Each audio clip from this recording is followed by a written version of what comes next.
There's something unsettling about the deep, dark woods at night. The way the trees tower over you, their branches twisting like skeletal fingers against the moonlight. The eerie silence, broken only by the occasional rustling of leaves or the distant snap of a twig.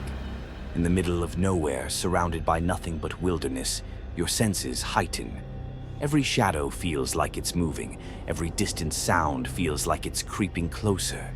You tell yourself it's just the wind. But is it? People go camping to escape the noise of everyday life, to find peace in nature. But some never return the same.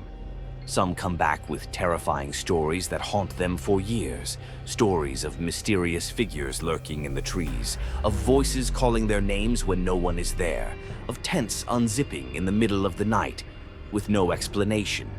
These are not just campfire tales. These are real experiences.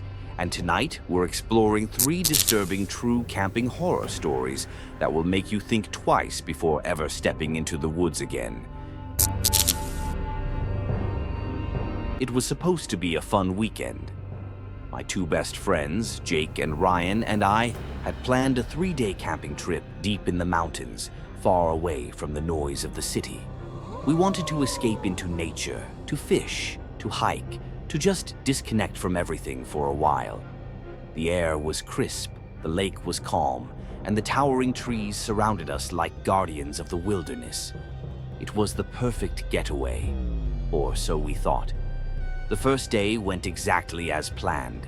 We spent hours hiking through the dense forest, our boots crunching over fallen leaves as we breathed in the scent of pine. The lake near our campsite was stunning, its glassy surface reflecting the towering trees around it. We fished for a while, caught a couple of decent-sized trout, and cooked them over the fire as the sun set behind the mountains. The night felt peaceful, almost too perfect.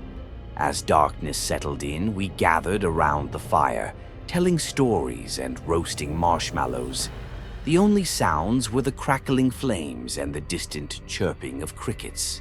But then, something changed. The air felt heavier, almost charged with an unsettling energy.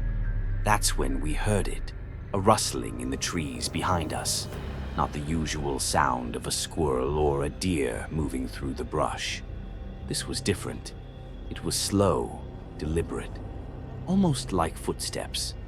We shined our flashlights toward the noise, expecting to see a raccoon or maybe a deer.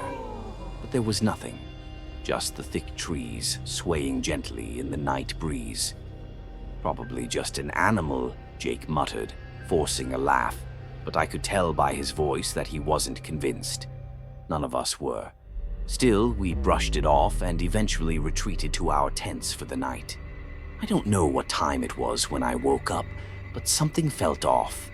A strange sense of unease crept over me. My mouth was dry, my heart beat slow but heavy.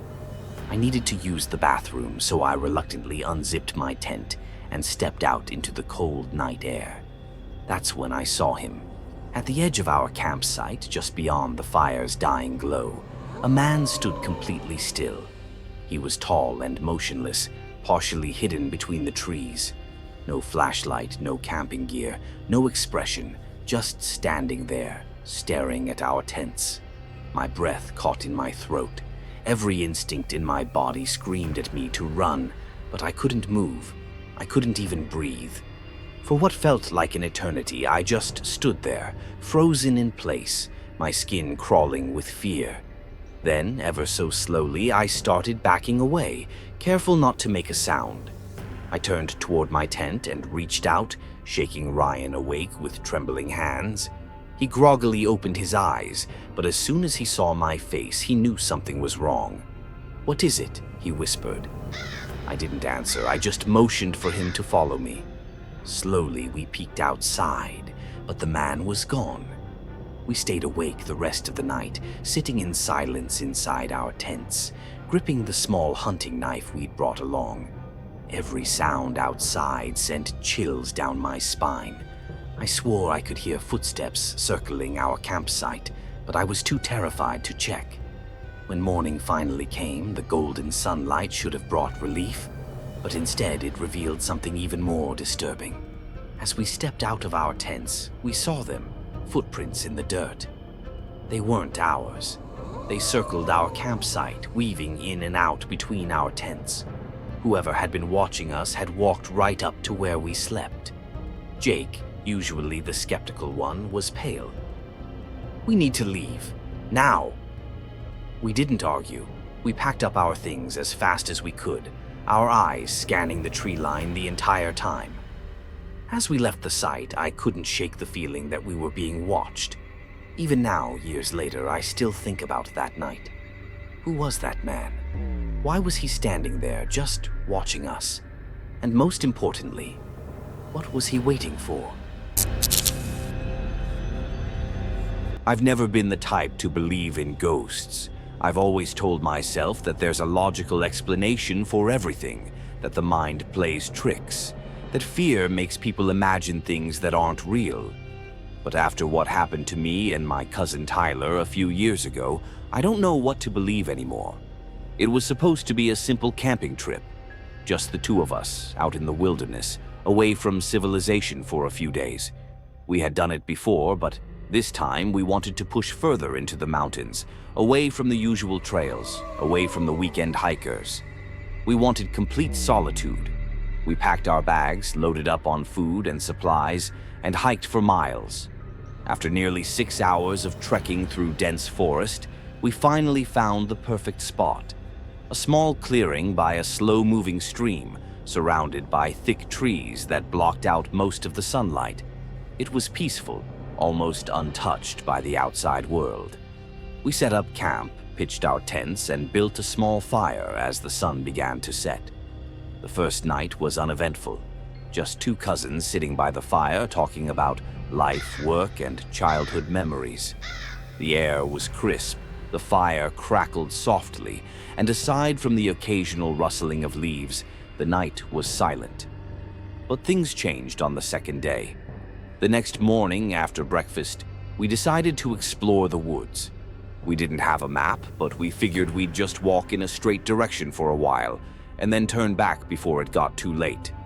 As we ventured deeper, the trees grew taller and thicker. The forest became eerily quiet. There were no birds, no insects buzzing, just the sound of our footsteps crunching the leaves beneath us. It felt wrong, like we were somewhere we weren't supposed to be. And then we saw it, a cabin. It stood in a small clearing, hidden between the trees. The wood was dark and aged, the roof slightly slanted, covered in patches of moss. But despite its old appearance, the cabin seemed strangely well maintained. No broken windows, no collapsed roof, no signs of rot. The most unsettling thing, though, was the door. It was slightly open. Tyler grinned. "Dude, we have to check this out." I hesitated. Everything in my gut told me to turn back, but I didn't want to seem like a coward. "I don't know, man," I said. "This place doesn't feel right." He ignored me and started walking toward the cabin. I sighed, took a deep breath, and followed. The moment we stepped in, a strong smell hit us. Not dust, not rot. Food, fresh food. On a small wooden table, 2 plates sat with half-eaten meals. Meat, bread, something that looked like stew. The food wasn't spoiled. It wasn't dried out. It was as if someone had just been sitting there minutes ago. The room was simple. A fireplace with neatly stacked firewood, a few wooden chairs, a dusty bookshelf, and a single oil lamp sitting on the table. There was no electricity, no modern appliances, just the bare essentials. Tyler ran his fingers over the table. "This is fresh," he whispered. "Someone was just here." I felt a chill creep down my spine. Where are they now? Then we heard it. Thump. A loud, sudden noise from the back room. We froze. I could feel my heartbeat pounding in my ears. My mind raced. Was it an animal? A person? Should we run? Then the doorknob to the back room slowly turned. I didn't wait to see what was on the other side. "Run!" I shouted. Tyler and I bolted out of the cabin, running full speed through the woods, branches slapping against our faces, adrenaline surging through our veins. We didn't stop until we reached our campsite. We collapsed by the fire, panting, staring at each other in disbelief. After a long silence, Tyler finally spoke. "Dude, what the hell was that?" I shook my head. "I don't know. I don't want to know. That night, we barely slept. Every small noise made us jump. The forest felt wrong, like the trees were listening, like the shadows had eyes. And then, around midnight, we heard it. A whisper, software faint, almost lost in the wind. You shouldn't have gone inside." My blood turned to ice. I shot up, my heart hammering in my chest. "Did you hear that?" I whispered. Tyler's face was pale. He nodded slowly. Then we heard it again. "You shouldn't have gone inside." It was closer this time, right behind us. I grabbed my flashlight, turned it on, and shined it toward the trees. Nothing. The whisper came again, right next to my ear. "Leave." That was it. We grabbed everything we could, our backpacks, our flashlights, and ran. We left our tents, our food, everything. Nothing mattered except getting out of those woods. We ran until we reached the main hiking trail where we finally stopped to catch our breath. We didn't speak. We didn't look back. We just kept walking until the sky turned blue and the morning sun peeked over the trees. The next day, after we had calmed down, we decided to go back. Not because we wanted to, but because we had left all our gear behind. But when we reached the spot where the cabin had been, it was gone. There was no structure, no clearing, just trees. Not even a sign that a building had ever been there. No footprints, no broken branches. Nothing. Tyler and I just stood there, staring at the empty space. "I swear it was right here," I muttered. Tyler didn't respond. His face was unreadable, but I could tell. We were both thinking the same thing. We weren't supposed to find that cabin, and whoever whispered to us that night never wanted us to leave. The forest had always been my escape. There was something about the way the towering trees blocked out the world that made everything feel peaceful. Out here, there were no traffic sounds, no city lights, and no people, just nature, pure, untouched, and silent. That's why Sarah and I decided to go camping deep in the woods. We'd been together for a little over a year, and life had been hectic. Between work, deadlines, and the endless notifications on our phones, we barely had time for each other. So we planned this trip, a complete escape. No phones, no distractions, just us, the trees, and the endless night sky. The spot we found was perfect. A small clearing beside a slow-moving river, surrounded by thick trees that felt like a protective wall. The air was crisp, carrying the fresh scent of pine and damp earth. The sun was beginning to set when we finished setting up our tent and lighting a small fire. That evening was perfect. We cooked, laughed, and shared stories, our voices blending with the crackling of the firewood. The flames flickered, casting long shadows on the trees around us. Everything felt peaceful, but peace never lasts. That night I woke up to a sound. At first it was faint, just a light rustling in the trees. I tried to ignore it, telling myself it was probably the wind. But then came the snap, a single, deliberate snap of a twig. I opened my eyes, my heart beating a little faster. I wasn't scared, not yet, but I was alert. My ears strained, listening for another sound. The fire outside had died down, leaving the world in complete darkness. The only thing I could hear was the soft gurgling of the river and Sarah's slow, steady breathing beside me. Then it came again, another snap, closer. I swallowed hard, every muscle in my body tensing. Animals don't move like that. They skitter, rush through the brush, making unpredictable sounds. But this was different. Slow, calculated. Something was out there. I reached for the small camping knife I had placed beside my sleeping bag before going to bed. My fingers curled around the handle, gripping it tightly. I debated waking Sarah, but decided against it. Maybe it was nothing. Maybe it was just my imagination playing tricks on me. The forest was full of noises, right? Still, I stayed awake for what felt like hours, my ears tuned to the silence outside, but nothing else happened. Eventually, exhaustion won, and I drifted into a restless sleep. I don't know how long I slept before waking up again, but this time it wasn't a sound that woke me. It was a feeling, a deep, unsettling sensation that someone was watching me. My body froze, my breath caught in my throat. The air inside the tent felt heavy, thick, almost suffocating. I strained my ears, listening, and that's when I heard it. Footsteps. Soft, deliberate footsteps moving through the dry leaves outside our tent. I went completely still, my grip on the knife tightening. My heartbeat pounded in my ears, each beat louder than the last. The footsteps were close, maybe 10 feet away. Then they stopped, right outside the tent.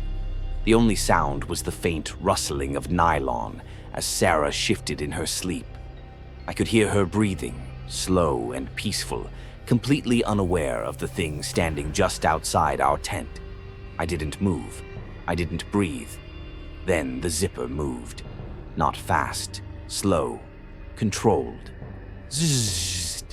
I felt my entire body go cold. The zipper was being pulled down from the outside. I didn't know what to do. My mind screamed at me to do something, to grab Sarah, to run, to fight. But my body wouldn't move. Then Sarah woke up.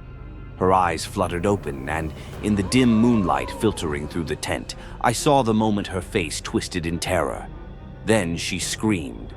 The second her scream shattered the silence, everything erupted into chaos.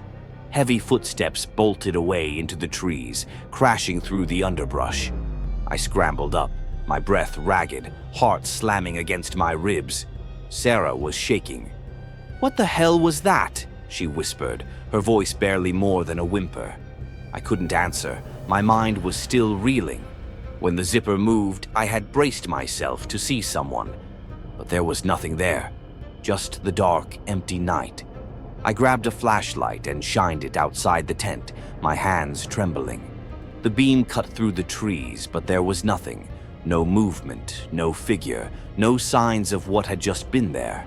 But I knew it wasn't my imagination. We stayed awake the rest of the night, clutching onto each other, our ears tuned to every single sound. Every snap, every rustle, every distant creak of a branch sent a fresh wave of terror through us. By the time the sun finally rose, we were both exhausted but desperate to leave. We packed up our things in silence, too shaken to speak. But as I stepped around the side of the tent, I froze. Sarah saw it too. She gasped, her hand flying to her mouth. There were handprints, smeared across the fabric of the tent, clear as day. They were huge, long, bony fingers with 6 digits instead of 5, and they trailed down the side of the tent, right where the zipper had been pulled.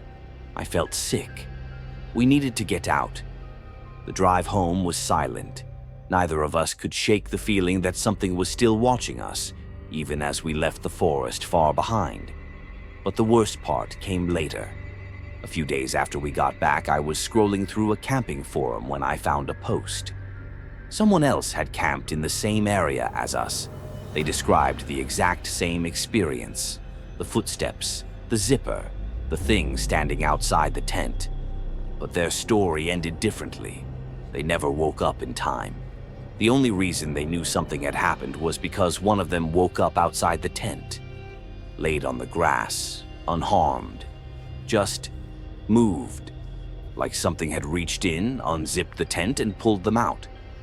I haven't been camping since, and sometimes I still wonder, what would have happened if Sarah hadn't screamed? Camping is supposed to be a peaceful escape, But sometimes it turns into something far more terrifying. Whether it's mysterious strangers in the woods, disappearing structures, or something else entirely, these stories remind us that not everything can be explained. Have you ever had a creepy camping experience? Let us know in the comments. And if you love horror stories, don't forget to like, subscribe, and hit the notification bell for more terrifying tales. Stay safe out there, and always check your surroundings.